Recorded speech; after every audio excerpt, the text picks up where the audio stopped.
Hello, আসসালামু আলাইকুম সবাইকে। আজকে যাচ্ছি সিলেট জেলার অন্তর্গত রাতারগুলে।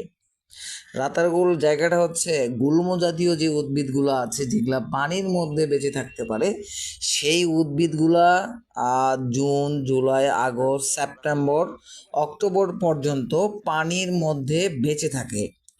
হ্যাঁ, এই এই যে গুল্মজাতীয় উদ্ভিদগুলো আছে, আজকে আমি যাচ্ছি রাতারগুলে। তো এই জায়গায় হচ্ছে একটু যদি বলে থাকি যে শুরুতে হচ্ছে আমরা আসলাম, আসার পরে প্রতিজন 25 টাকা করে টিকিট, সে টিকিট নেওয়া হলো। টিকিট নেওয়ার পরে আমরা একটা নৌকা ভাড়া করলাম 700 টাকা দিয়ে। আপনারা যারা আছেন তারা কিন্তু সারা দিনের জন্য আপনারা যতক্ষণ থাকতে চান একটা নৌকা 700 টাকা ভাড়া।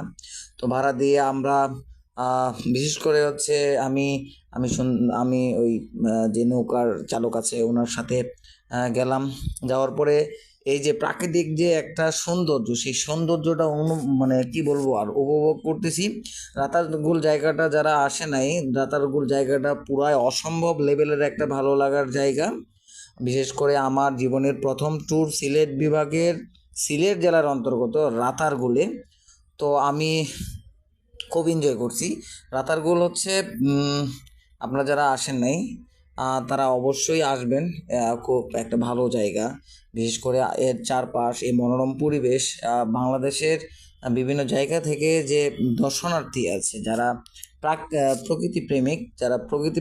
এই প্রকৃতিপ্রেমিক মানুষগুলা কিন্তু এই রাতারগুল যে জায়গাটা আছে সেটা কিন্তু খুব সুন্দরভাবে উপভোগ করার জন্য এসেছে। বর্তমানে পিক সময় চলতেছে, এই সময়টাতে মানুষজন খুব বেশি রাতারগুলে আসে। আমিও এসেছি। আপনাদেরকে অসংখ্য ধন্যবাদ শুরু থেকে ভিডিওটা দেখার জন্য। সবাইকে আবারও ধন্যবাদ। আসসালামু আলাইকুম।